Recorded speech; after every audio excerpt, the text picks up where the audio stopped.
You spoke about reaching a point of forgiveness.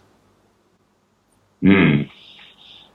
Yeah, when my brother Bill or my brother Michael took his life in 2008, I had a kind of a breakdown because he was the closest person. We were 16 months apart, and he was the closest person to me in my life.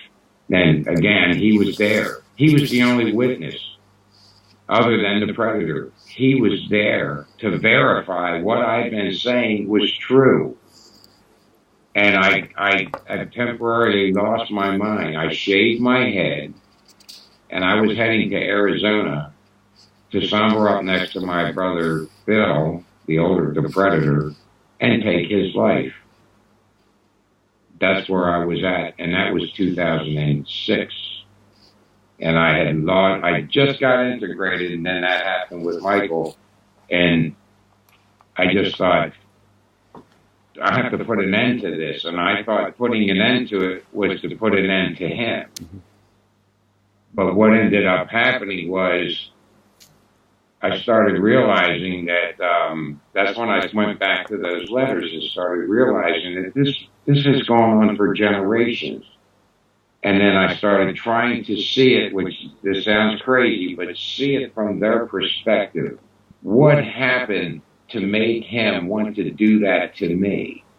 What happened to him? And I found out. You know, it was the rejection of his real mother wanted him back. After he was 13 years old and thought my mother was his mother all those times, he already resented having little brothers because he had mom to himself for 7 years before my brother Michael was born. And now all of a sudden he has 3 little brothers and finds out his mother wants him back. Just pops up. She dropped him off one day when he was a baby and left. And now she wants him back. Now how confusing would that be? So he started acting out, and he ended up in a what's now called Shepherd Pratt here. It was called Taylor Manor back then, and it's a psychiatric facility. They sent him there, and he was abused there by one of the nurses, a male nurse, abused him. So in all his anger and all his pain, he got abused on top of it. He came out and lashed out at the first innocent thing he could find, and that was me. Yeah. And that kind of stopped. I still wasn't ready to forgive him, though. It took another couple years to actually learn to forgive him. Was actually keeping me from going forward. It was keeping me from enjoying my life. I was carrying around his garbage all those years. And God was saying, hey, it's okay to give it back to him because that's not yours. Give him back all that hate. Give him back all, that's where it came from. Take it back over to his house, dump it on the lawn. I mean, you know, metaphorically. Sure.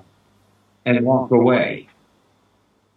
So I took all that baggage and all that garbage and I laid it down at the foot of the cross and I walked away.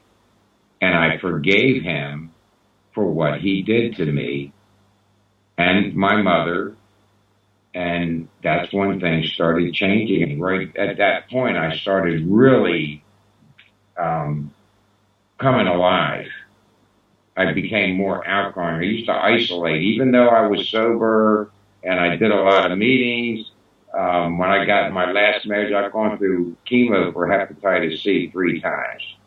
And when you do that, you can't barely get out of your chair, let alone go anywhere. Like I said, when you forgive people, you unburden yourself. You're carrying around somebody else's responsibility. And like I used to tell my wife, that's not your cookie. Put that down. Again, put that back in the jar. That isn't yours. You know?